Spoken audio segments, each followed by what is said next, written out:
সাহাবীরা এমন দৃশ্য দেখিয়া মাটিতে পইরা গইরাইয়া কান্দে আর বলে, সাহাবী হইয়াও নবীর জুব্বা পাইলাম না, নবীর জুব্বাটা পাইলাম না। একটা টাটকা মুনাফিক হইয়া কেমনে গো নবীর জুব্বাটা পাইল, বরদাস্ত করতে পারি না। সাহাবীরা গইরাইয়া কান্দে। হযরত ওমর আরো রাগান্বিত হয়ে গেল, কেমনে রে এত বড় মুনাফিক, নবীর মতো একটা পয়গম্বরের জুব্বা একটা মুনাফিকে পাইলো, আমি কেমনে বরদাস্ত করি। সাহাবীরাও কান্দে, আমরা জুব্বা পাইলাম না, মুনাফিকে কেমনে জুব্বা পায়। সুবহানাল্লাহ। আল্লাহর নবী বলেন, আব্দুল্লাহ শুন, আমি তোর আব্বারে জুব্বা কেন দিলাম জানোস নি? তোর আব্বারে জুব্বা কেন দিলাম জানোস? আমি এমনি তোর আব্বারে জুব্বা দেই নাই। বদরের যুদ্ধে যখন সাহাবীরা শাহাদাত বরণ করছে, হায়রে তাদেরকে কাপন পরানোর মতো কোনো কাপন নাই।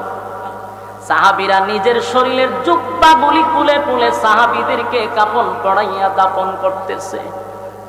এমন সময় আমার চাচা আব্বাস রাদিয়াল্লাহু তাআলা মোটা ছিল, স্বাস্থ্যবান ছিল, লম্বা ছিল, যা তার জুব্বা আমার চাচার পরনে লাগে না। আব্দুল্লাহ রে, সেদিন তোর আব্বা চোখ শরমে লজ্জায় নিজের জুব্বাটা খুলে আমার চাচারে কাপন স্বরূপ পড়ায়া দিছিল। আমি তোর আব্বার কাছে ঋণী ছিলাম, আজকে আমি নবীর জুব্বাটা দিয়া ঋণ থেকে আমি মুক্ত হয়ে গেলাম। একটা জবান বন্ধ রাখবেন না, জোরে কোন আল্লাহু আকবার। আরো জোরে কোন আল্লাহু আকবার। ঈমানের অবস্থায় বলেন আল্লাহু আকবার। আমার নবীর কত মায়া দেখছো নি? একটা মুনাফিক নবীর জুব্বা পরায়া দিল গো, নবীর জুব্বা পরায়া দিল, নবীর জুব্বা পাইল মুনাফিক। আর নবী বলেন, আমি আমার জুব্বা তোর আব্বারে পরায়া দিলাম, আমি তোর আব্বার মুখে তাও লাগায়া দিলাম। উপস্থিত সাহাবীরা কান্দে, এই দৃশ্য দেখে আফসোস করে। এমনকি হযরত ওমর রাগে রাগান্বিত হইয়া চতুর্দিকে তাকায় আর আসমানের দিকে তাকায় আর বলে, মালিক জানাজার নামাজ বন্ধ করে দেন। আল্লাহর হাবিব সেখানে উপস্থিত 1000 মুনাফিক এই জানাজার নামাজের বক্তব্য দিবার আগে খুব পাবলিসিটি করে। অনেক সময় পাবলিকদেরকে টাকা পর্যন্ত দেয়, এরপরও তাদের সামনে লোক আনতে পারে না। আর এখানে আপনাদেরকে খাবারও দেওয়া হবে না, গাড়ি ভাড়াও দেওয়া হবে না। প্রচন্ড গরমে আপনারা মৌমাছির মতো বসে রয়েছেন। আল্লাহর ভালোবাসা, নবীর মহব্বত আপনাদের ভিতরে আছে, এই জন্য মৌমাছির মতো এসে বসে গেছে। প্যান্ডেলের শেষ মাথা পর্যন্ত পর্যাপ্ত পরিমাণ আওয়াজ আসেনি? ঠিক আছে। সম্মানিত সুধী, কোরআন এমন একটি গ্রন্থ যা নাজিল হয়েছে 1500 বছর আগে, এখনো আছে, কিয়ামত পর্যন্ত থাকবে। এই 1500 বছরের ভিতরে একটা নক্তা, সব, জের, ফেশ এদিক সেদিক হয়েছে নি পর্যন্ত? হয় নাই। কেন হয় নাই? কারণ দায়িত্ব কোনো মানুষের হাতে না, কোরআনের দায়িত্বটা স্বয়ং আল্লাহর হাতে। যদি এটা কোনো মানুষের হাতে থাকতো তাহলে 2024 সালে বিসমিল্লাহর পাও আমরা তালাশ করে পাইতাম না, উঠে যেত। দায়িত্বটা আল্লাহ নিজে নিছেন। আল্লাহ বলেন, ইন্না নাহনু নাযালনা যিকরা ওয়া ইন্না লাহু লাহাফিজুন।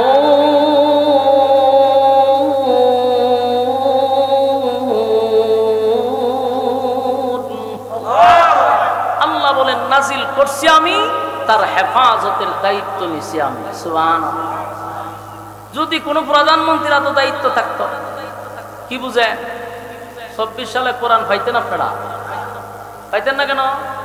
এক এক সরকার আইসা বলতো যে এই আয়াতগুলির দরকার নাই, উঠাইয়া দাও। সরকার যদি বলে উঠাইয়া দাও, রাখার ক্ষমতা কারো আসেনি?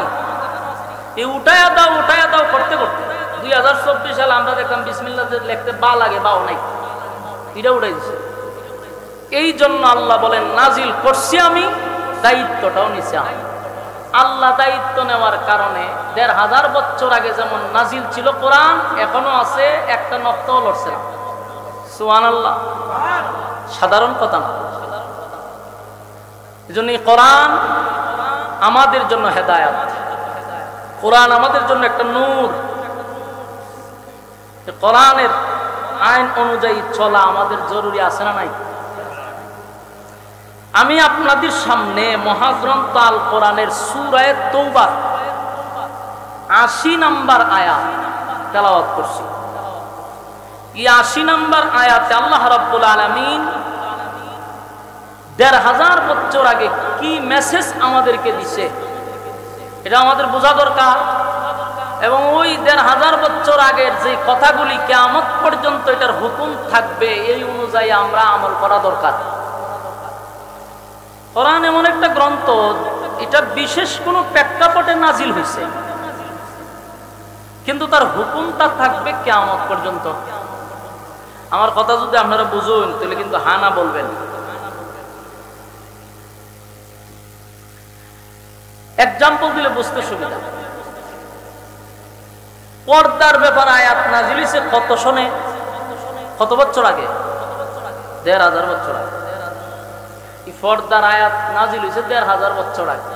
এখনো এই আয়াত আসেনি, এটার হুকুম আসেনি। নামাজের ব্যাপার আয়াত নাজিল হয়েছে 1500 বছর আগে। এখনো এই হুকুম আছে না নাই?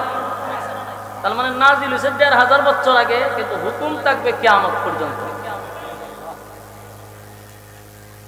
আমি যে আয়াতটি কারিমা তেলাওয়াত করছি নাজিল হয়েছে 1500 বছর আগে, কিন্তু হুকুম থাকবে কিয়ামত পর্যন্ত। এই আয়াতে আল্লাহ বলেন ইস্তাগফির লাহুম আও লা তাস্তাগফির লাহুম ইন তাস্তাগফির লাহুম 70 মাররাতান ফালান ইয়াগফিরাল্লাহু লাহুম যালিকা বিআন্নাহুম কাফারু বিল্লাহি ওয়া রাসূলিহি ওয়াল্লাহু লা ইয়াহদিল কওমাল ফাসিকিন। এই আয়াতে আল্লাহ বলেন যে আপনি নবী যদি, খুব খেয়াল করবেন, আল্লাহ তার নবীরে বলতেছেন আপনি নবী হয়েও যদি 70 বার কোন মুনাফিকের জন্য দোয়া করেন, আমি আল্লাহ আপনার দোয়া কবুল করব না। আপনারা কিছু বুঝছেন নি? বুঝলে বইয়া দেখবেন, হা না করলে সুবিধা হয়, তাহলে আমি বুঝি যে বুঝছি না। আপনারা 1500 বছর আগে আল্লাহ বলছে আপনি নবী মুনাফিকের জন্য যদি 70 বারও দোয়া করেন, আমি আল্লাহ আপনার দোয়াটা কবুল করব না। কারণ আপনারা বুঝেনি মুনাফিক কত সাংঘাতিক ডেঞ্জারাস, মুনাফিক কত নিকৃষ্ট, যে নবী দোয়া হোক বদুয়া হোক সাথে সাথে সেকেন্ডের ভিতরে কবুল হয়। সেই নবীকে আল্লাহ বলেন আপনি একবার করে 70 বার কইয়া দেখুন, আমি কবুল করতে রাজি না। কেন? ইস্তাগফির লাহুম আও লা তাস্তাগফির লাহুম ইন তাস্তাগফির লাহুম 70 মাররাতান ফালান ইয়াগফিরাল্লাহু লাহুম যালিকা বিআন্নাহুম কাফারু বিল্লাহি ওয়া রাসূলিহি ওয়াল্লাহু আ'লাম ওয়া রাসূলিহি। আল্লাহ বলেন যে মুনাফিক আল্লাহ এবং রাসূলের সঙ্গে, ফাসিকিন মুনাফিক আল্লাহ এবং রাসূলের সঙ্গে কুফরি করছে। এই জন্য তাদের জন্য যদি আপনি দরখাস্ত করেন, এই দরখাস্ত আমি মেনে নিব না, কবুল করব না। এখান থেকে আমরা বুঝতে পারলাম যে মুনাফিক সাধারণ কোন লোক না, এটা ডেঞ্জারাস। আল্লাহ রাসূল বলেন ইহুদি বলো খ্রিস্টান বলো, ইসলামের যতটুকু ক্ষতি করছে এর থেকে বেশি ক্ষতিটা করছে মুনাফিক। এখন আসুন মুনাফিক কারা? মুনাফিকের কোনো ধর্ম নাই। বলুন মুনাফিকের কোনো ধর্ম নাই। নাস্তিকের যেমন কোনো ধর্ম নাই, মুনাফিকেরও কোনো ধর্ম নাই। মুনাফিক চিনাটা হলো সবচেয়ে কঠিন। মুনাফিক চিনা কেন কঠিন? কারণ যে মুনাফিক তারা তো আপনি চিনতেছেন, এই লোকটার লেবাসের দিক দিয়ে আপনি তারে ফালাই দিতে পারবেন না। বরং কোনো কোনো সময় মুনাফিকের ফাঁক দিয়ে আপনি আমার থেকে বড় হয়, মুনাফিকের জুব্বা আপনি আমার থেকে বড় হয়। তার লেবাস বেশ দেখলে বোঝা যায় মক্কার ইমাম, কিন্তু ভিতরে হুদ্দা শয়তানি। বাস্তব না বাস্তব? সমাজের মানুষ আমরা মুনাফিক চিনতে ভুল করি, খালি বেশ দেখলেই বোঝা যায় না। প্রথমেই বলছি যে মুনাফিকের লেবাস মক্কার ইমামের চেয়েও বেশি দেখা যায় মাঝে মধ্যে, কিন্তু ভিতরে শয়তান। রাসূল আরবি সাল্লাল্লাহু আলাইহি সাল্লামের যুগে জিবরাইল আলাইহিস সালাতু ওয়াস সালাম রাসূলের কাছে একটা লিস্টি দিয়েছে। লিস্টিটার মধ্যে মুনাফিকের সিরিয়াল ছিল যে এই এরা কিন্তু মুনাফিক। এই লিস্টি আল্লাহ ডাইরেক্ট জিবরাইলের মাধ্যমে রাসূলের কাছে পাঠাইছে। আল্লাহর রাসূল মুনাফিকের লিস্টিটার প্রথম নাম্বারে যার নামটা দেখছে, রাসূল আশ্চর্য হইছে। আশ্চর্য কেন হইছে? যার নামটা এক নাম্বারে, এই লোকটা রাসূলের পিছনে নামাজ পড়ে। কিতাব উচ্চ নাইরলবাসী কার পিছনে নামাজ পড়ে? কথা কন্যা কি তার লাগি? রাসূলের পিছনে নামাজ পড়ে ব্যক্তিটা মুনাফিকের লিস্টির প্রথম নাম্বারে তার নাম। বলুন তো দেখি, লোকটার লেবাস কোন দিক দিয়ে কমতি ছিল? রাসূলের মাথায় ফাগরি, বেচারার মাথা তো ফাগরি। রাসূলের মুখে দাড়ি, বেচারার মুখেও দাড়ি। রাসূলের শরীরে জুব্বা, বেচারার শরীরেও জুব্বা। রাসূলের পকেটে মিসওয়াক, বেচারার পকেটেও মিসওয়াক। মা গোমা পুরা তো দরবেশ, কিন্তু লিস্টির প্রথম নাম্বারে ব্যক্তির নাম। এখান থেকেও বোঝা গেল রাসূলের যুগে যদি রাসূলের পিছনে নামাজ পড়া মুনাফিক হয়, এখনকার যুগে আমরার সাথে চললেও মুনাফিক হওয়ার সম্ভাবনা আছে। এজন্য মুনাফিক থেকে সাবধান। জাহান্নামের সবচেয়ে নিকৃষ্ট জায়গায় মুনাফিকের স্থান হবে। ইহুদি খ্রিস্টানদের ব্যাপারে বলা হয় না, বলা হয়েছে মুনাফিকের সবচেয়ে নিকৃষ্ট জায়গায় তাদের স্থান হবে, কারণ ক্ষতিটা এরা বেশি করছে। আর মুনাফিকে তো চিনা যায় না। এরা চলবে আপনার সাথে, বসবে আপনার সাথে, উঠবে আপনার সাথে, খাইবে আপনার সাথে, সুযোগ পাইলেই আপনাকে শেষ করবে। সুযোগটা পাইলেই আপনার পিছন দিয়া তারা কুড়াল মারবে। এই জন্য ইসলামের যুগ যুগ থেকে মুনাফিকরা ক্ষতিটা বেশি করছে। বহুবার রাসূল মুনাফিকরে ধরছে সরাসরি। যুদ্ধের ময়দানে গিয়েও মুনাফিকরা ধরা খাইছে, হুদায়বিয়ার সন্ধিতে গিয়েও মুনাফিকরা ধরা খাইছে। সম্মানিত সুধী, এই মুনাফিকদের ব্যাপারে আল্লাহ আয়াত নাজিল করে জানাইছে, আপনি একবার না 70 বারও যদি দোয়া করেন আমি দোয়া কবুল করব না। আব্দুল্লাহ ইবনে উবাই ইবনে সুলুল ছিল মুনাফিকের সর্দার, মানে লিডার। এই লোকটা ইসলামের অনেক ক্ষতি করছে। এটা সাহাবায়ে কেরামও কিছু বুঝতে পারছে যে লোকটা বেশি সুবিধার না। রাসূলও জানতো হে যে মুনাফিক, কিন্তু কারো কাছে এটা বলে নাই। সাহাবায়ে কেরামরাও বুঝতে পারছে যে হে ইসলামের দুশমন, কিন্তু ডাইরেক্ট মুনাফিকরে ধরা যায় না। মুনাফিকরে ধরা ছোঁয়ার বাইরে থাকে। এই লোকটা একদিন মারা যাওয়ার পরে তার সন্তানের নাম হলো আব্দুল্লাহ, রাসূলের একেবারে ঘনিষ্ঠ একজন সাহাবী, রাসূলের কলিজার টুকরা সাহাবী আব্দুল্লাহ, মানে মুনাফিকের সন্তান। রাসূলের কাছে আইসা দুঃখ প্রকাশ করলো, হুজুর আজকের দিনটা আমার মনটা বড় খারাপ। রাসূল দেখে তার চোখ দিয়া পানি পড়তেছে। জিজ্ঞাসা করলো, তুমি কান্দো কেন? হুজুর আমার আব্বা মারা গেছে, আমার আব্বা মারা গেছে, এই জন্য আমি কান্দি। রাসূল কইতে, আমি কি করতাম? আব্দুল্লাহ, হুজুর আমি জানি যে আমার বাপ বেশি সুবিধার ছিল না। আমার বাপ যে শয়তানের খারাজিল কে আছেন, এটা আপনিও জানেন আমিও জানি। কিন্তু আমার তো বাপ, আমার বাপ, এই জন্য আমার কষ্ট লাগে। খারাপ ছিল, ইসলামের ক্ষতি করছে, কিন্তু বাপ তো আমার কষ্ট লাগে।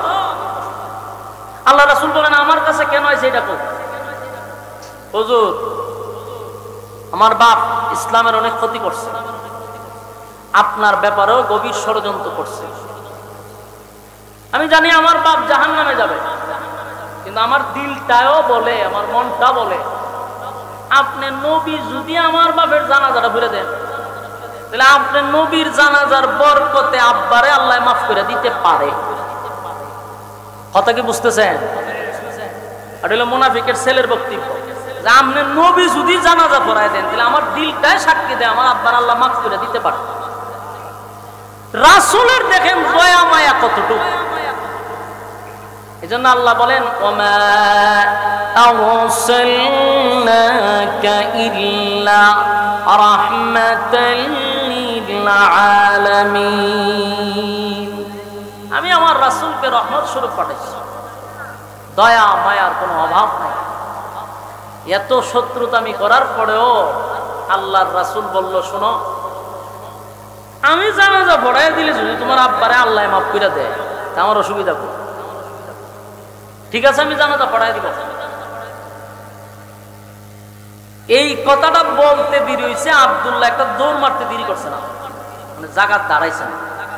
কেন দাঁড়াইছে না? সাহাবী তো বুঝে, যদি আমি দাঁড়ায় থাকি জিবরাইল আইসা পড়বো, আইসা একটা আয়াত নাজিল করবো, আমার বাবার জানাজা আর হইতো না। এই জন্য রাসূল বলতে দেরি হয়েছে, উনি উচ্চ দৌড় মারছে। দৌড় মাইরা মদিনার অলিতে গলিতে যারে পাইছে হেরেই কইছে যে শোনো, আমার আব্বার জানাজাটা কিন্তু রাসূল পড়াবে। এটা প্রচার করে দিছে। গোটা মদিনার আনাসে কানাসে খবর পৌঁছায় দিছে মুহূর্তের ভিতরে যে আব্বার জানাজা পড়াবে রাসূলুল্লাহ। তো যে শুনছে হেউই আশ্চর্য হইছে। আর আশ্চর্য হওয়ার কথা, আশ্চর্য হইছে সর্বনাশ, এটা কি করে সম্ভব? এত বড় একটা টাটকা মুনাফিকের জানাজা আল্লাহ রাসূল পড়াবে, কথা কি রাসূল বলছে বলে হয়? যে শুনে সেও আশ্চর্য, কেউ এটা মেনে নিতে পারতেছে না যে এত বড় একটা ইসলামের শত্রুর জানাজা রাসূল পড়াবে, এটা মানে নেই কেমনে? খবর পৌঁছতে পৌঁছতে মুনাফিকদের খানেও গিয়ে পড়ছে। 1000 মুনাফিক শুনছে যে রাসূল জানাজা পড়াবে, তাদের লিডারের জানাজা। মুনাফিকরা কয় করে সারা জীবন আমরা আব্দুল্লাহর পুত্র মুহাম্মদের বিরোধিতা করলাম, সারা জীবন ইসলামের ক্ষতি করলাম, সেই ইসলামের নবী জানাজা পড়াবে আমাদের নেতা, চল জানাজা দেখে আসে। বলুন তো দেখি, জানাজা পড়তে যায় না দেখতে যায়? দেখতে যায়। অন্যদিকে এই খবর গিয়া হচ্ছে হযরত উমরের খানে। খলিফাতুল মুসলিমিন উমর, নরম না গরম? গরম, সাংঘাতিক গরম। উমর শোনার পরে আর বরদাস্ত করতে পারতেছে না, খুব রাগ হয়েছে। হযরত উমরের সিদ্ধান্ত হলো কখনোই হতে পারে না, টাটকা মুনাফিক জীবনটা ভর ইসলামের ক্ষতি করছে, জীবনটা ভর আমার রাসূলুল্লাহর বিরুদ্ধে ষড়যন্ত্র করছে, এমন ব্যক্তির জানাজা রাসূল পড়াবে হতেই পারে না। হযরত উমর জানাজার মাঠে দৌড়ে চলে গেছে, গিয়া দেখে চতুর্দিক দিয়া মানুষের আনাগোনা শুরু হয়েছে। হযরত উমর ছিলেন সমস্ত সাহাবীদের মধ্যে ব্যতিক্রম, যে সবাই আসছে একরকম সুরত নিয়ে, আর হযরত উমরের চেহারাটা লাল হয়ে গেছে রাগে, বরদাস্ত করতে পারতেছেন। সব সময় খেয়াল রাখবেন, ইসলামের ক্ষতি হয় আমরা নিজ চোখে দেখতেছি, আমরা বুঝতেছি, এরপর আমাদের মধ্যে দেখবেন অসংখ্য আলেমরা এটা সহ্য করতেছে। আবার কিছু আলেমরা দেখবেন এর প্রতিবাদ করতে গিয়া জেল পর্যন্ত খাটতেছে। সব আলেমরা কি এক? সাহাবীরা তো নিঃসন্দেহে তার আল্লাহর কাছে কবুলিয়ত, কিন্তু এদের মধ্যে একজন উমর ছিলেন ব্যতিক্রম। এই জন্য উমরের মেজাজ মতে আল্লাহ কোরআনের আয়াত নাজিল করতেন। উমর আর অন্যান্য সাহাবীর মতো না। আমাদের উলামায়ে কেরামদের মধ্যে সব আলেমরা একরকম না, মেজাজ একরকম না।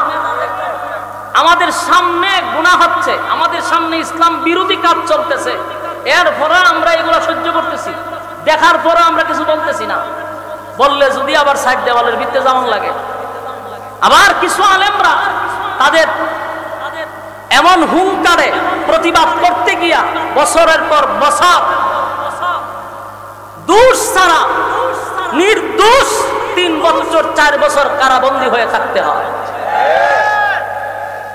শেষে যখন সাইড দেওয়াল থেকে বাহির হয়, যেই সমস্ত হলুদ মিডিয়ারা বলছিল যে এই সমস্ত অপরাধে তাদেরকে জেলের ভিতরে বন্দী করা হয়েছে, এই হলুদ মিডিয়ারা আবার এখন বলে যে কোনো অপরাধই ছিল না, এগুলা ষড়যন্ত্র ছিল। তো সবার বক্তব্য একরকম হয় না। হযরত উমরের বক্তব্যটা ছিল সবার মধ্যে একটু আলাদা। হযরত উমর গিয়া দেহে সবাই তো আসছে জানাজা পড়বার লিগে, আর উমর গেছে রাসূলকে কিভাবে জানাজার থেকে বিরত করা যায়। এখন রাসূলের কাছে গিয়া ডাইরেক্টর রাসূলকে অর্ডার করতে পারে না, আদেশ করতে পারে না যে আপনি জানাজা পড়ায়েন না। রাসূলের কাছে গিয়া আদেশ করা যায় না, অর্ডার দেওয়া যায় না, এটা আদব। কিন্তু উমর তো ডাইরেক্ট গিয়ে রাসূলকে বলতে পারতেছে না, করতো কি, জানাজা আটকাইব কিভাবে? তখনই হযরত উমর আমার তেলাওয়াতকৃত আয়াতটা বারবার তেলাওয়াত করতে শুরু করছে। সুবহানাল্লাহ। কোন আয়াত? সূরা তাওবার ৮০ নম্বর আয়াত। বলুন কোন আয়াত? সূরা তাওবার ৮০ নম্বর আয়াত। হযরত উমর রাসূলের চতুর্দিকে ঘুরতেছে আর এই আয়াত পড়তেছে, ইস্তাগফির লাহুম আও লা তাস্তাগফির লাহুম ইন তাস্তাগফির লাহুম ৭০ মাররাতান ফালান ইয়াগফিরাল্লাহু লাহুম যালিকা বিআন্নাহুম কাফারু বিল্লাহি ওয়া রাসূলিহি ওয়াল্লাহু লা ইয়াহদিল কওমাল ফাসিকিন। এই আয়াত ঘুরতেছে আর পড়তেছে। সুবহানাল্লাহ। বারবার খলিফাতুল মুসলিমিন ওমর যখন রাসূলের চতুর্দিকে ঘুরে আর আয়াতগুলি পড়তেছিল, আল্লাহর নবীর বুঝার আর বাকি নাই। নবীজি বুঝতে পারছে ওমর বারবার আমার চতুর্দিকে ঘুরে আর আয়াতগুলি কেন পড়তেছে। আল্লাহর নবীর চতুর্দিকে ঘুরে আর জুড়ে জুড়ে জুড়ে জুড়ে জুড়ে জুড়ে ইস্তাগফির লাহুম আও লা তাস্তাগফির লাহুম ইন তাস্তাগফির লাহুম ৭০ মাররাতান ফালান ইয়াগফিরাল্লাহু লাহুম যালিকা বিআন্নাহুম কাফারু বিল্লাহি ওয়া রাসূলিহি আল্লাহু লা ইয়াহদিল কওমাল ফাসিকিন। আয়াত কারিমা হযরত উমর রাসূলের চতুর্দিকে ঘুরে আর এই আয়াতগুলো যখন পড়তেছিল, আল্লাহর নবী বুঝতে পেরে বলেন, উমর রে, এই আয়াত তুমি আমার কান পর্যন্ত বারবার বারবার কেন পড়তেছ? এই আয়াতের মধ্যে আল্লাহ স্পষ্ট বলে দিল, আমি নবী যদি মুনাফিকের জন্য একবার নয় গো ৭০ বার যদি আমি মুনাফিকের জন্য দোয়া করি, আমার আল্লাহ আমারে ঘোষণা দিল ৭০ বার দোয়া করলেও মালিক আমার দোয়া মুনাফিকের জন্য কবুল করবে না। বুঝতে পারছি কেন বারবার বারবার এই আয়াত তুমি আমার কান পর্যন্ত পৌঁছায়া দিচ্ছ। আমার বোঝার বাকি নেই। উমর রে, তুমি কি বোঝাইতে চাও? হযরত উমর বলেন, নবী গো, ডাইরেক্ট তো আপনাকে কিছু বলতে পারি না, আপনি আল্লাহর পয়গম্বর, কিন্তু আমার ভিতরের জ্বালা যন্ত্রণা আর সহ্য করতে পারি না, আমি বরদাস্ত করতে পারি না। যেই লোকটা জীবনটা পর আপনি নবীর বিরোধিতা করল, জীবনটা বর ইসলামের ক্ষতি করল, যেই লোকটা আপনাকে মারার জন্য গভীর ভাবে ষড়যন্ত্র করল, কেমনে গো আপনি নবী তার জানাজা পড়ার জন্য মাঠে আসছে? আমি ওমর বরদাস্ত করতে পারি না গো নবী, আপনাকে অর্ডার দিতে পারলাম না, এই জন্য আমি কোরআনের আয়াত আপনার কান পর্যন্ত বারবার পৌঁছায়া দিচ্ছি। এখন নবীজি আপনি এই মুনাফিকের জানাজা পড়ায়েন না গো নবী। আল্লাহর নবী বলেন, উমর, এই আয়াতের মধ্যে রব্বে কারীম কোথাও, এই আয়াতের কোথাও তো আল্লাহ একবারও বলে নাই যে আমি জানাজার নামাজ পড়াইতে পারবো না। এই আয়াতের মধ্যে কি আছে কোথাও যে জানাজার নামাজ আপনি পড়ায়েন না? এই আয়াতে আল্লাহ বলছেন ৭০ বার দোয়া করলেও আমার মালিক দোয়াটা কবুল করবে না, কিন্তু আমার মালিক একবারের জন্য বলে নাই যে আমি নামাজ পড়াবো না। এ উমর, আমার আল্লাহ এত দয়া মায়া কেন দিল বল? আমি নবীর ভিতরে এত মায়া, বলছে 70 বার দোয়া করলেও দোয়াটা কবুল করবে না। কিন্তু আমি নবীর ভিতরে এত মায়া, এত দয়া আল্লাহ কেন দিল? আমার মনটা চায় রে, আমার মনটা চায়, আমার মালিক 70 বার বলছে, আমার মনটা চায় আমি 100 বার গুনাহগারের জন্য দোয়া করি। আমার মালিক যদি 100 বার দোয়া করার বরকতে আমার গুনাহগার উম্মতকে মাফ করে দেয়, আমি রাসূল খুশি। জোরে কোন সুবহান। এ যুবক ভাই, এ নবীর কত মায়া দেখছনি।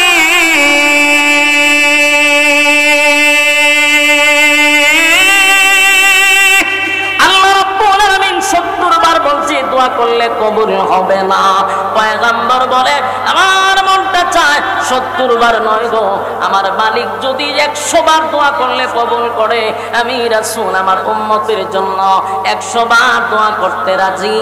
হযরত ওমর চিন্তা করলো কোনো লাভ হবে না, কারণ আয়াতের কোথাও তো নামাজের নিষেধের কথা বলে নাই। নবীর সিদ্ধান্তটাই চূড়ান্ত হবে। কিন্তু ওমরের মনের মধ্যে বড় কষ্ট। ওমর বরদাস্ত করতে পারে না, সহ্য করতে পারতেছে না। কারণ ওমর তো জানে টাটকা মুনাফিক, আইরে আমার না নবীর বিরুদ্ধে কত না ষড়যন্ত্র করলো। এই লোকটা না ইসলামের 12টা বাজাইলো, এখন কেমনে গো আমার নবী তার জানাজা পড়াবে? কোনোভাবেই বরদাস্ত করতে পারে না। যুবক ভাই, এই জন্য উমরের বিষয়টা ব্যতিক্রম। উমর ছিলেন আলাদা ব্যতিক্রম। যদি নবীর পরে কোন নবী আসতো তাহলে আল্লাহর নবী বলেন উমর রে আল্লাহ নবী বানায়া দিত। জোরে কোন সুবহান।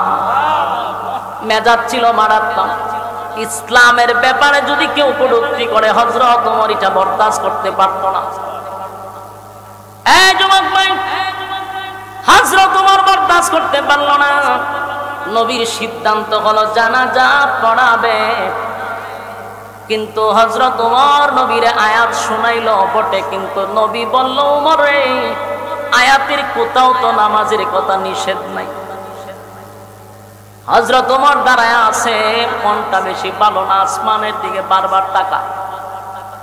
বারবার আসমানের দিকে তাকাইয়া হযরত ওমর বলতেছিল আল্লাহ দুয়ার কথা নিষেধ করলেন, জানাজার কথাটা নিষেধ করে দেন।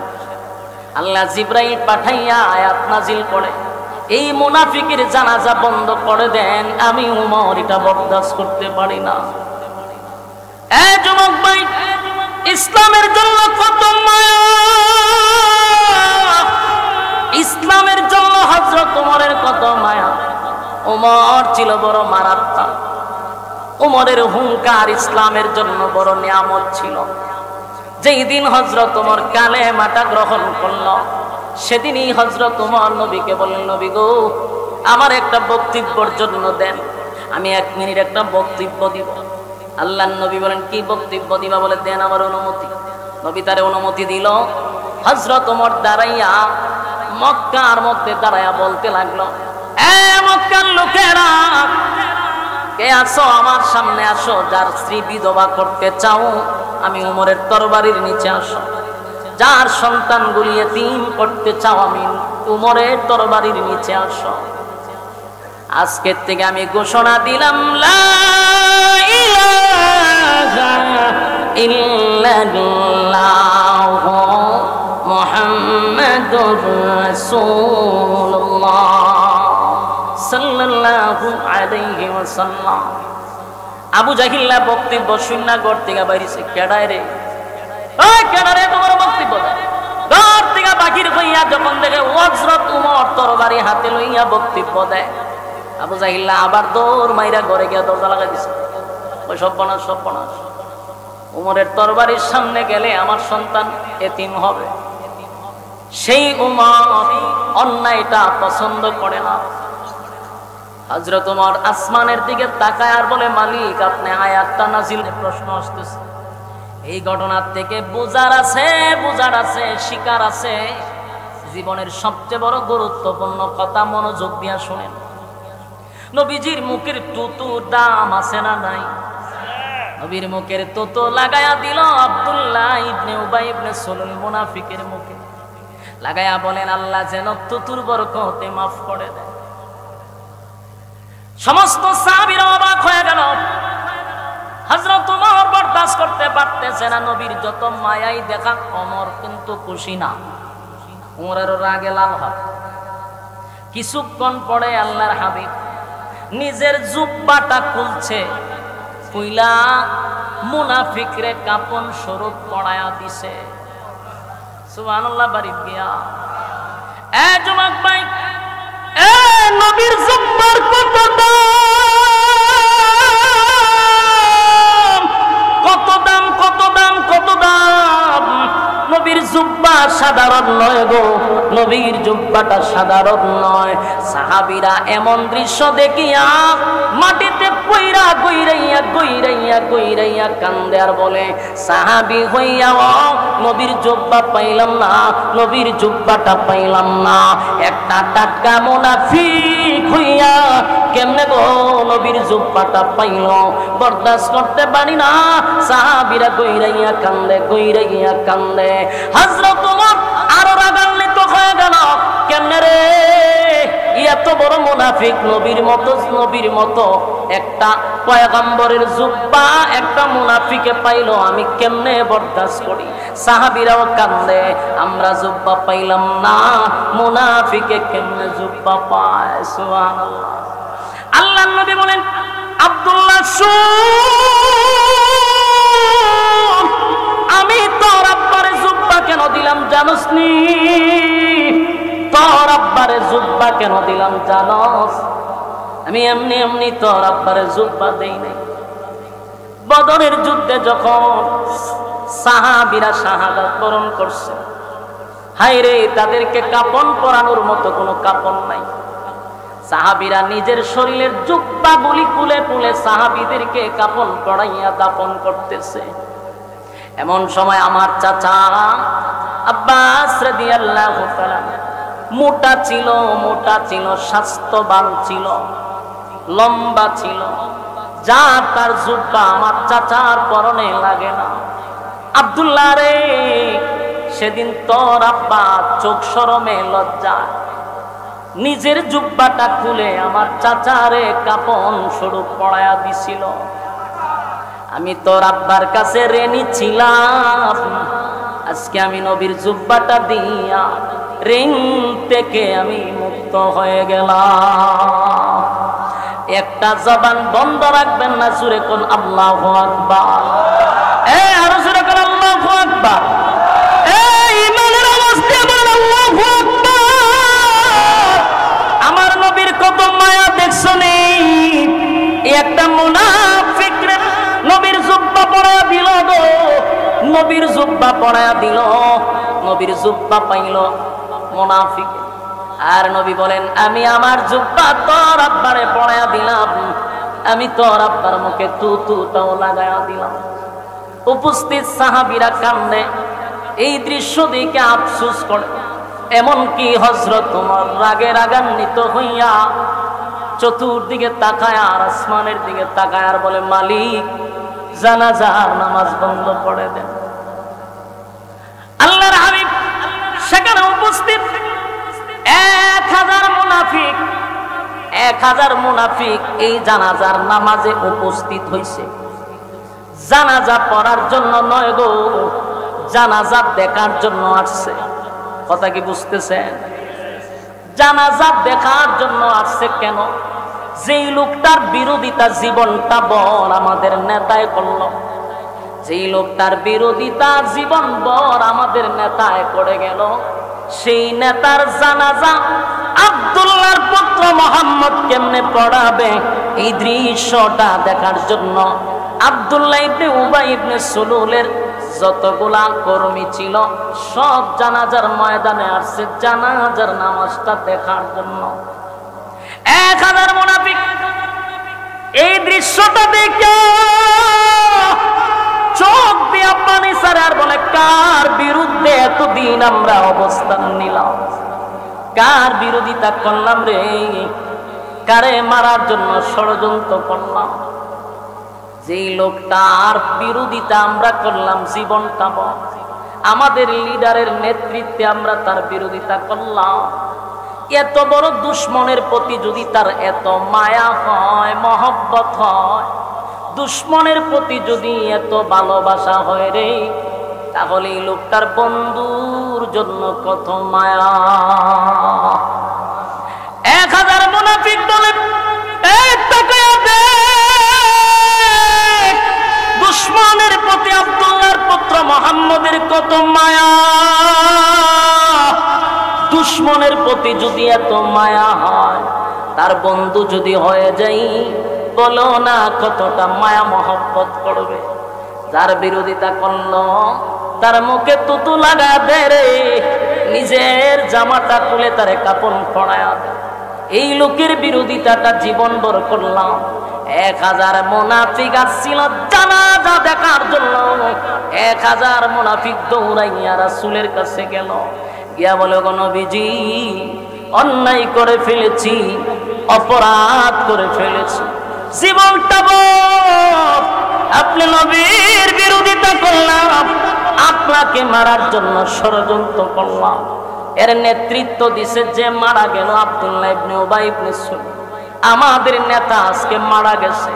এই নেতার নেতৃত্বে আপনার বিরোধিতা করলাম, মারার জন্য ষড়যন্ত্র করলাম, কিন্তু আজকে আপনার আখলাক আর চরিত্র দেখে পাগল হয়ে গেলাম।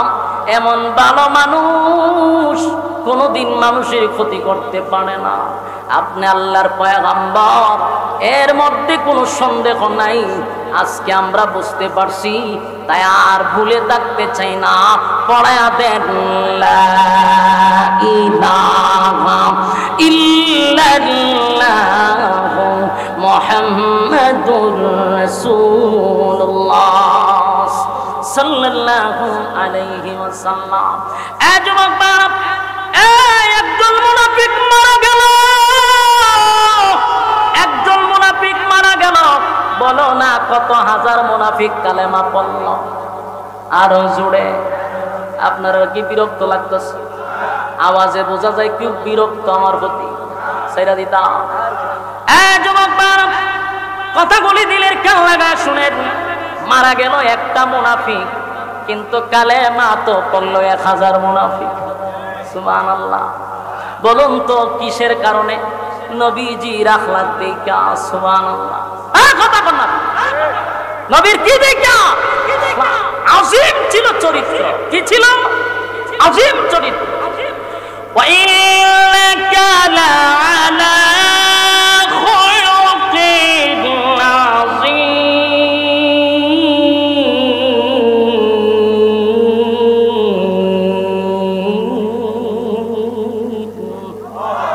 আজিম চরিত্র। নবীর চরিত্র দেখা 1000 মুনাফিক কালেমা পড়ছে। কথা বল না। আর তোমার আর আমার চরিত্র দেখা মানুষ আরো খারা শয়তান হয়। বাস্তব না বাস্তব? আফসোস, নবীর তরিকা অনুযায়ী আমরা যারা চলি, আমরা বুঝা দরকার নবীর শুধু আখলাক আর চরিত্র দেখা 1000 বেঈমান কালেমা পড়ছে। কথা কয় না? আমরা যারা নবীর আদর্শ অনুযায়ী চলতে চাই, আমাদের চরিত্র ঠিক করা দরকার। আজকে আমাদের আখলাক দেখলে ইসলাহ না হইয়া আরো ইসলাম হবে না। কষ্ট পাইতেছ? বাস্তবতার দিকে বলতেছি। আমার বাড়ি হবিগঞ্জে, তেলিয়াভার আমার বাড়ি। আর আপনার বাড়ি মনে করুন আইডল না, আইডল, এটা আইডল। আমার বাড়ি কোনো তেলিয়াভাড়া। কারণ আমি যদি কোনো ভুল করে থাকি, আপনি আইরল বইয়া আমার বিরুদ্ধে বক্তব্য দিয়ে আমার বালা করতে পারবে। কথা কই না? দিই আপনার ভিতরে যদি উম্মতের প্রতি এত দরদই থাকে, উম্মতের প্রতি এত মায়াই থাকে, আপনার উচিত আইরল থেকে আমার কাছে যাওয়া। আমার কথাটা আপনারা একটু মনোযোগ দিয়ে শুনেন। আমি জানি বিরুদ্ধে আছে অনেক, কিন্তু বালিশের সঙ্গে মাথা লাগায় কথাগুলো একটু অ্যানালাইজ করেন।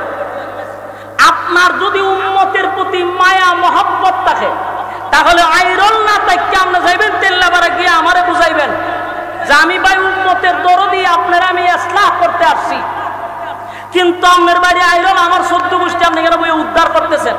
সোশ্যাল মিডিয়ার সামনে, এটা যখন আমার কাছে যাইবে আমি দেখবার, তখন আপনার প্রতি আমার ভক্ত শ্রদ্ধা বাড়বে না কমবে? কারণ আপনার উদ্দেশ্য তো আমার ইসলাহ করার না, আপনার উদ্দেশ্য হইল সবসময় আপনি আলোচনায় থাকতে চান। আপনি যখন দেখেন আপনার আর কোনো টপিক নাই, আপনি যখন দেখেন আপনার আলোচনার আর কোনো সূত্র নাই, তখন করতেন কি?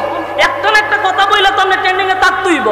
তখন আপনি মানুষের দোষগুলা টান্না টান্না না বিভিন্ন মঞ্চে বৈশা ওই 100 কিলোমিটার দূরের বিরুদ্ধে আপনি লাগাই দিচ্ছেন। এর দ্বারা ইসলাহ হয় না, বরং ইসলাহ হয়। এটা উম্মতের প্রতি আপনার দরদ না, উম্মতের প্রতি আপনার দরদ নয়। এগুলা কতদিন আর চলবে? এবার বন্ধ হওয়া দরকার। কথা কন, বন্ধ হওয়া। রাসূলের উম্মতের প্রতি যদি আপনার দরদ থাকে, মায়া থাকে, মহব্বত থাকে, তাহলে আপনি আমার কাছে যাইবেন, আমি আপনার কাছে যাব। যদি আমার উদ্দেশ্য থাকে ভালো, আর আমার উদ্দেশ্য হইলে আমি সবসময় একটা আলোচনায় থাকতে চাই, তাহলে তো আমার যে কোনো একটা টপিক টুকাই বাই করতে হবে, যে আমার আলোচনা থাকতেই হবে। তাহলে আপনার উদ্দেশ্য ভালো না, আপনার উদ্দেশ্য বড় খারাপ। সম্মানিত শুধু রাসূলের মায়ার মহব্বত দেখেন উম্মতের প্রতি, যার আদর্শ দেখে 1000 মুনাফিক কালেমা পড়ছে। আর আমরা কটা দিন ধরে সোশ্যাল মিডিয়ায় দেখতেছি অবস্থা, এর দ্বারা আলেমদের কাছ থেকে মানুষ অনেক দূরে চলে যাচ্ছে। আমি আফসোস করি ভাই, আস্তে আস্তে এমন একটা সময় আসবে মানুষ উলামায়ে কেরামদেরকে আর ইজ্জত করবে না। কারণ আমরা গুতাগুতি, আমাদের মধ্যে যে গুতাগুতি শুরু হয়েছে, 2 দিন পরে আমাদের কাছে দোয়া লেগে যাইতে, অন্ত আমরা কাছে আই কিছুদিন পরে আমরা কি এখন ভাই সাহেব আমরা দোয়া করো, আমরা লক্ষণ বেশি ভালো না, ফান থেকে চুল ফললো খামড়াই দিল। কে রে রে ভাই, তোমার ভিতরে যদি দরদ থাকে তুমি পার্সোনাল নাম্বারে ফোন দাও। গত কিছুদিন ধরে দেখতে যে আমার একটা সঙ্গীত এখনো বাইরেছে না, এখনো এটা রিলিজই হয় নাই, যা শুধু আমি রেকর্ড করতাম গেলাম। এটা 30 সেকেন্ডের ভিডিওটা সারা হয়েছে, এটা নিয়েও সমালোচনা শুরু করে দিছে, এখনো রিলিজই হয়েছে না। কেন? তোমার আর অন্য কোনো আলোচনা নাই? সারাটা দিন বইয়া খালি খার কোন দোষ আছে এটি বইয়ে বইয়ে নোট করে ডায়েরিতে। এরপরে এই নোটটা দেয় মিডিয়ার কাছে যে তুই কিন্তু সময় মতে আমার কাগজটা ধরাই দিস, কারণ আমার কিন্তু এখন আলোচনা থাকতে পারতেছি না, কারণ বড় বড় বাংলার বাগরা বাইরিছে, এখন আমার খাওয়া নাই, আমার মার্কেটে খাওয়াই তুইব। আর খাওয়াইতে গেলে আমার কাছে কাগজ দিস, আমি কিছু আলোচনা থাকতে হইব, কারণ ভাইরাল ব্যক্তিদের ব্যাপারে যদি কথা না বলি তো আমি তো ভাইরাল হইতাম না। এই মন মানসিকতার থেকে বাইরে আসতে হবে, এই কুরুচিপূর্ণ মন মানসিকতার থেকে বেরিয়ে আসতে হবে। ইজ্জতের জায়গায় আছেন, ইজ্জতের জায়গায় থাকেন। একটা সময় মানুষ মাথা, বাংলাদেশের মানুষ তো চিনে, সম্মান দিতে দিতে আসমানও তুলে আবার জুতা দা পিটাই আপনি সালাম হয়। এটা বাংলাদেশ, কথা কই না দি? আমরা বাংলাদেশে একজন বক্তা আছে শায়েখ আহমদুল্লাহর সাথে যে লাগছে, এখন তারে কিন্তু আমরাই উঠে উঠেছি, কারণ আমরা এবার নিচে নামাইতেছি। কে রে, কত আবেগ কে আপনারা? উড়াইবার সময় স্মরণ থাকে না, লামাইবার সময় আপনারা স্মরণ থাকে না। এগুলো হইল গিয়া বাউতাবাদী ছাড়া কিছু না। একটা ফেসবুকে কিন্তু নাস্তিকরাও থাকে, রামবামরাও থাকে, খালি আলেমরা থাকে না। আমরা যে খামরা খামড়ি শুরু করছি, ফলাফল কিন্তু ভালো হবে না। আমার ক্ষুদ্র জ্ঞান থেকে বলি, একজনকে রাহবার মেনে বাংলাদেশের রাস্তা আমরা চলবো, যারে রাহবার মাইনা। কথা কোন ঠিক কিনা? এখন যেহেতু বাংলার বাদ ফিরে আসছে, আমরা তারে রাহবার হিসেবে মানি, অসুবিধা কি? একজনের নেতৃত্বে চলেন, গুতাগুতি বাদ দেন, বাদ দিয়া চলেন সামনের দিকে, আমাদেরকে দেখাইবার মতো কেউ থাকবে না। আর যেইভাবে খামরা খামরি শুরু হয়েছে, আমরা ফতনও বেশি সময় না। আল্লাহ আমাদের হেফাজত করুক। সম্মানিত শুধু রাসূল সাল্লাল্লাহু আলাইহি সাল্লামের শুধু আখলাক আর চরিত্র দিকা 1000 মুনাফিক ছিল তামসা দেখবার লাগিয়া, তামসা দিকা কালেমা ধরে নিছে। সুবহানাল্লাহ, এলা আদর্শ রাসূলের আদর্শ ছিল। তো এখন মুনাফিকরা কালেমা পড়ছে, যেমন সবাই খুশি না? কথা বলেন না? জানাজার মাঠের সবাই খুশি, ভাই হাই সব বনাই 1000 মুনাফিক কালেমা পড়ছে, সবাই খুশি। কিন্তু একজন মানুষ আরো রাগে রাগান্বিত হইছে, উনি হলেন হযরত উমর। উনি রাগ হইল কেন? উনার রাগটা আরো বাড়ছে। কেন বাড়ছে? যে এতক্ষণ রাসূল আমাকে বলছে যে আয়াতের মধ্যে আল্লাহ বলছে শুধু দুয়া নিষেধ করছে, কিন্তু জানাজার কথা তো নিষেধ করে নাই। কিন্তু রাসূল তখন স্পষ্ট হয়ে গেছে যার কর্মীরা নিজেই বলছে যে হে আমাদের নেতা ছিল, যার কর্মীরা কি বলছে, সে আমাদের নেতা ছিল, তার নেতৃত্বে আপনার বিরোধিতা করছে, ইসলামের 12টা বাজাচ্ছে। তো রাসূল তখন ক্লিয়ার হয়েছে, কথা হয় নাকি? এখন কেন জানাজা পড়াবে? কথাটা বুঝতেছেন না? হযরত ওমরের যুক্তি আছে না নাই? এখন তো রাসূল বুঝতে পারছে যে সে টাক্কা মুনাফিক, কারণ তার কর্মীরা বলছে তার নেতৃত্বে আমরা ইসলামের ক্ষতি করছি। এখন কেন আবার রাসূল জানাজা পড়াবে? হযরত ওমরের রাগ কমছে না। উমর বারবার আসমানের দিকে তাকায়, আল্লাহ আল্লাহ তাড়াতাড়ি আয়াত পড়ায় দেন। আর রাসূলের সিদ্ধান্ত হলো জানাজা আমি পড়াবো। রাসূল জানাজা পড়াইবার লাগা জানাজার মুসল্লায় চলে গেছে। এমন কি রাসূল জানাজা পড়ায়ও লাইছে। কথা বুঝতেছেন? জানাজা শেষ, সবাই খুশি, উমরের মনে অনেক কষ্ট, মনের কষ্ট নিয়ে বসে রয়েছে।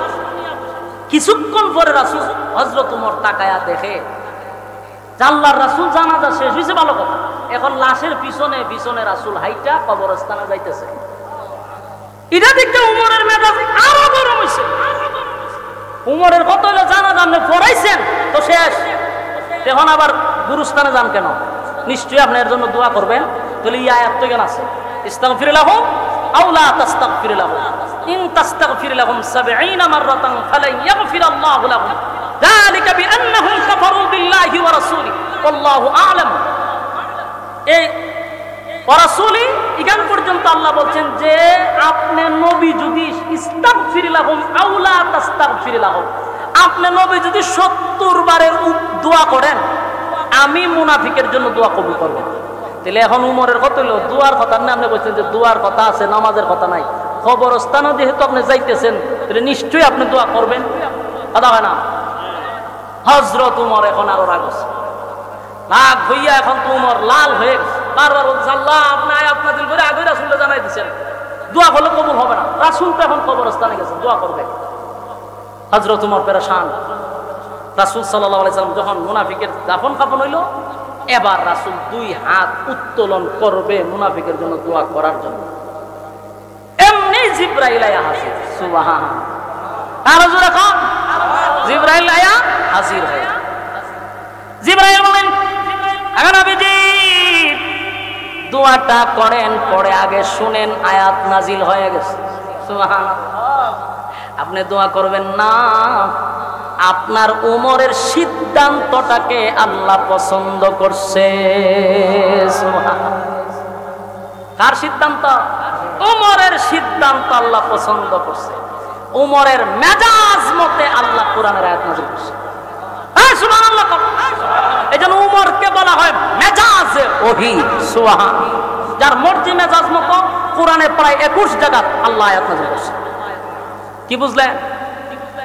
এই যুবক ভাই, জিবরাইল আলাইহিস সালাতু ওয়াস সালাম এসে বলেন নবী গো দোয়া করবেন, পড়ে শুনেন আয়াত নাযিল হয়ে গেছে। আপনার উমরের সিদ্ধান্তটাই হলো চূড়ান্ত সিদ্ধান্ত। আপনার উমরের সিদ্ধান্তটা আল্লাহ বড় পছন্দ করছে।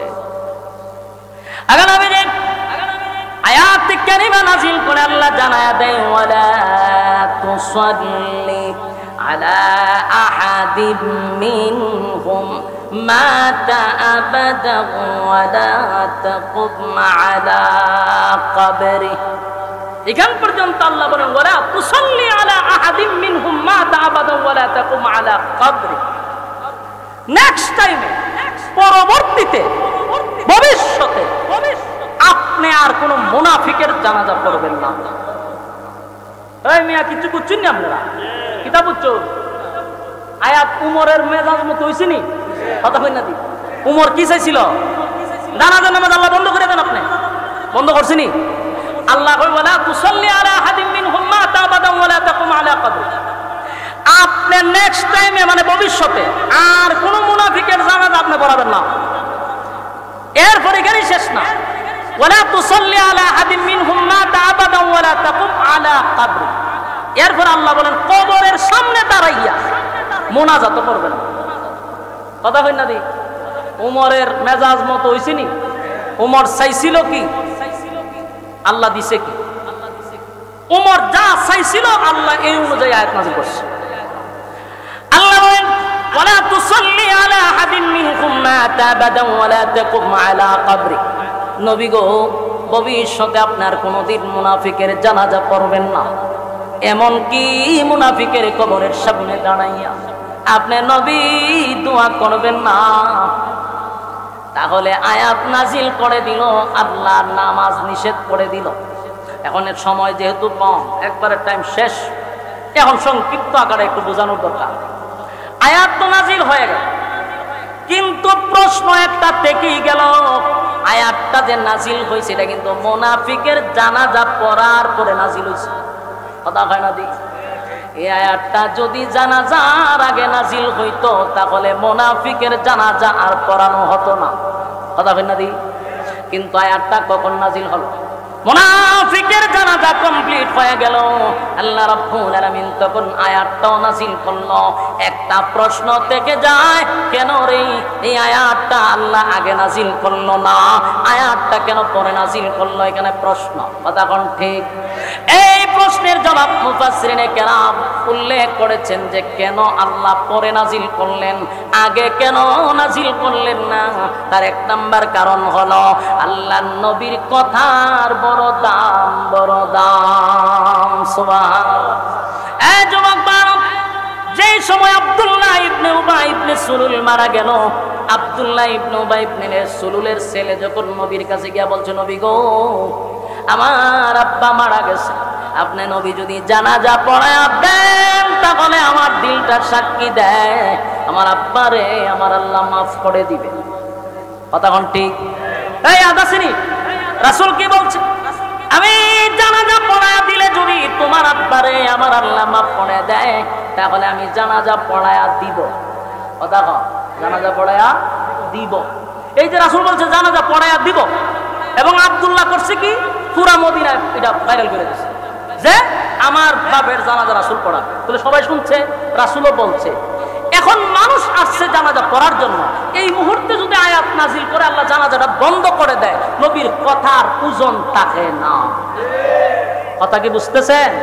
আমার নবীর কথার ওজন রাখার জন্য, নবীর কথার ওজন রাখার জন্য আল্লাহ আগে নাজিল করে নাই, পরে নাজিল করছে। এখন এতক্ষণের আলোচনার থেকে আমাদের শিকার কি, আমাদের বুঝার কি? এখানে সংক্ষেপে বলি, এতক্ষণের আলোচনার থেকে বুঝতে তো হবে কেন এই আলোচনাটা করলেন।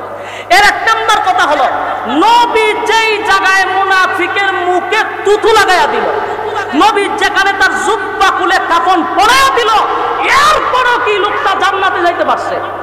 কথা কয় না? কথা কয় না? তাহলে নবীর তুতু লাগাইয়া দিল জান্নাতি হওয়া যায় না, নবীর পরনের জুব্বা পরাইয়া দিল জান্নাতি হওয়া যায় না, যতক্ষণ না পর্যন্ত নবীর তরিকা অনুযায়ী, আল্লাহর হুকুম অনুযায়ী জীবন যাপন না করবে। নবীর ইতাআত করতে হবে। শুধু লম্বা লম্বা ডায়লগ দিয়ে চলবে না, শুধু লম্বা লম্বা ডায়লগ দিয়া দিয়া নবীর আশেক আশেক কইয়া লাফাইলে জান্নাত পাওয়া যায় না। এর বাস্তব প্রমাণ আব্দুল্লাহ ইবনে উবাই ইবনে সুলুলের জানাজায় রাসূল তুতু লাগাইছেন, রাসূলের জুব্বা পরাইয়া দিয়েছে, এরপর আব্দুল্লাহ ইবনে উবাই ইবনে সুলুল জাহান্নামের নিকৃষ্ট জায়গায় থাকবে। বুঝা গেল, নবী তুতু লাগাইয়া দিল কাম হবে না, নবীর জুব্বা পরলে কাম হবে না যদি নবীর তরিকা অনুযায়ী না চলে। কথা কয় না? আশিকে রাসূল বইলা লাফালাফি করলে কাজ হবে না, আশিকে রাসূল বইলা স্লোগান দিলে হবে না, আশিকে রাসূল বইলা রাজপথে আন্দোলন করলে চলবে না যদি নবীর তরিকা অনুযায়ী জীবন যাপন না করো। কথা বল ঠিক? সম্মানিত সুধী, আমাদের দেশে হুজুরে বাঙালি শুধু লাফায় বেশি, বুঝে কম। লাফায় বেশি, বুঝে কম। আবু লাহাব, আবু তালেব রাসূলের চাচা, রাসূলের জন্য জীবন দিতে প্রস্তুত ছিল। 50টা বছর রাসূলকে লালন পালন করলো, এরপর আবু তালেব জান্নাতে যেতে পারলো না, কারণ নবীর তরিকা অনুযায়ী জীবন যাপন না করার জন্য। ভালোবাসা কি কোনো কম ছিল? বরং সারা পৃথিবীর সমস্ত আশিকে রাসূলকে এক পাল্লায় তুললে আবু তালেবের একদিনের ভালোবাসার সমান হবে না। এজন্য আমাদের এই বৈয়ক্তিক বক্তৃতা শিখতে হবে যে এক নাম্বার হল আল্লাহর হুকুম আর নবীর তরিকা অনুযায়ী জীবন যাপন করতে হবে। কারা কারা করবেন হাত তুলে দেখায়া দেন। লিল্লাহে তাকবীর, লিল্লাহে তাকবীর। পারবো তো ইনশাআল্লাহ? এই ওয়াদা করেন, পাক্কা ওয়াদা। কার তরিকায় চলবেন? রাসূলের তরিকায় চলবো ইনশাআল্লাহ। আল্লাহ কবুল করুক, সকলে বলে আমিন। সম্মানিত সুধী, আজকের এই ভাই, আমনে তো আমার মহব্বতের মানুষ, বুঝুন না আমনে কিরামান কাতিবিনদের সামনে দেখতে যাবেন, এখানে সবাই আমার শুভাকাঙ্ক্ষী না। এতক্ষণ যে আলোচনা করছি আমি, এই আলোচনা না গিয়া যখন আপনারা যে আবদার দিচ্ছেন, এই আবদার যদি করি তাহলে সুরা আলোচনা বা দিহান ছেড়ে দিব, আর কিছু টপিক ওয়ালার খবর দেখছো নি, এত ওয়াজ করে না খালি আজান দেয়। অথচ এতক্ষণ যে ওয়াজ করছি এটার কোনো দাম নাই, কিন্তু এইটা তো পাইছে ওয়াজ করে না আজান দেয়। এই জন্য এইগুলো আবদার করেন না, এগুলার কারণে আমার উপরে বহু তুফান জ্বর গেছে। আবদার এগুলো আবদার করা যাবে না। ইনশাআল্লাহ আচ্ছা, আমাদের মুস্তাক ফৈজি সাহেব আইসা করছে, মজা তো শুরু হইব নি আইলে, হাসাইতে হাসাইতে মুতাইতে হয়, খুব মজার মানুষ। আল্লাহ তাআলা আমার এই হযরতের হায়াতে আমলে বরকত দান করুক, আমিন। আচ্ছা, আজান টাজান ইতা কইেন না কোনো সময়, একটা সঙ্গীত আমি শুনাই। আর আমার তো ইনশাআল্লাহ একটা সঙ্গীত আসতেছে, ইনশাআল্লাহ আপনারা চোখ রাখবেন। আপনাদের সঙ্গীত ইনশাআল্লাহ আসতেছে, শোনাবো ইনশাআল্লাহ। এখন একটা সঙ্গীত আমরা গাই, আমার সাথে আওয়াজ দিতে, কথা বলেন না, আওয়াজ দিতে বা আওয়াজ পারবো তো ইনশাআল্লাহ? হ্যাঁ, এটা কেতাম বলছে, আওয়াজ দিবেন নি? তাহলে পুরান একটা সঙ্গীত গাম, আওয়াজ দিতেই, গুরুস্থান সঙ্গীত হয় না, আওয়াজ দিতেই, আওয়াজ দিবেন ইনশাআল্লাহ। সত্যের পক্ষে গান গাই বলে আমি বিদ্রোহী, সত্যের পথে ডাকি বলে আমি বিপ্লবী। সত্যের পক্ষে গান গাই বলে আমি বিদ্রোহী, সত্যের পথে ডাকি বলে আমি বিপ্লবী। কোরআনের কথা বলি তাই বলে আমাকে মৌলবাদী, জিহাদের কথা বলি তাই বলে আমাকে জঙ্গিবাদী। আমি বিদ্রোহী বিপ্লবী মৌলবাদী, কেন জঙ্গিবাদী? বিদ্রোহী বিপ্লবী মৌলবাদী, কেন জঙ্গিবাদী? সত্যের পক্ষে গান গাই বলে আমি বিদ্রোহী, সত্যের পথে ডাকি বলে আমি বিপ্লবী। কোরআনের কথা বলি তাই বলে আমাকে মৌলবাদী, কোরআনের কথা বলি তাই বলে আমাকে মৌলবাদী। জিহাদের কথা বলি তাই বলে আমাকে জঙ্গিবাদী। আমি বিদ্রোহী, ঠিক না? বিদ্রোহী বিপ্লবী মৌলবাদী, কেন জঙ্গিবাদী? বিদ্রোহী বিপ্লবী মৌলবাদী, কেন জঙ্গিবাদী? জন্মের পরে কানে আজান কি দেয়নি, তুমি মৌলবাদী চারা হওনি। জন্মের পরে কানে আজান কি দেয়নি, তুমি মৌলবাদী চারা হওনি।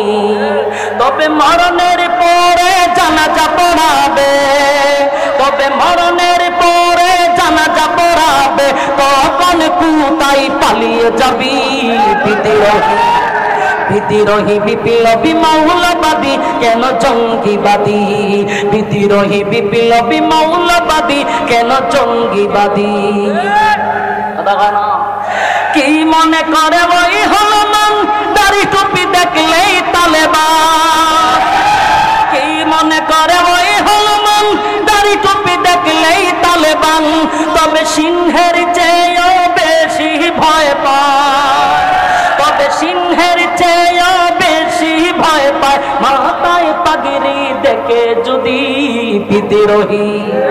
বিদ্রোহী বিপ্লবী মৌলবাদী, কেন জঙ্গিবাদী? বিদ্রোহী বিপ্লবী মৌলবাদী, কেন জঙ্গিবাদী? কথা ঠিক নেই। বেহায়া নারীর ওই কেমন কদম, ইসলাম মানে ওদের মাথা ব্যথা। বেহায়া নারীর ওই কেমন কদম, ইসলাম মানে ওদের মাথা ব্যথা। এখন ঠিক বাস্তব না বাস্তব? বেহায়া নারীর ওই কেমন কদম, ইসলাম মানে ওদের মাথা ব্যথা। তবে পর্দার কথা যদি বলি, তবে পর্দার কথা যদি বলি, তখন হই আমি বিদ্রোহী বিপ্লবী মৌলবাদী, আমি জঙ্গিবাদী। সত্যের পক্ষে গান গাই বলে আমি বিদ্রোহী, সত্যের পথে ডাকি বলে আমি বিপ্লবী।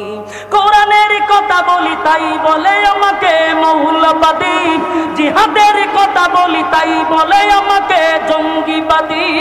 আমি বিদ্রোহী, বিদ্রোহী বিপ্লবী মৌলবাদী, কেন জঙ্গিবাদী? বিদ্রোহী বিপ্লবী মৌলবাদী, কেন জঙ্গিবাদী? বিদ্রোহী বিপ্লবী মৌলবাদী, আমি কেন জঙ্গিবাদী?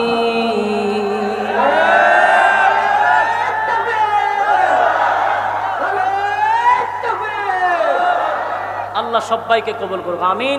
আমার মাদ্রাসার জন্য একটু দোয়া করবেন। আমার মাদ্রাসাটা একটু সুযোগ পেলে দেখতে আসবেন। সবার কাছে দোয়া চেয়ে নিচ্ছি।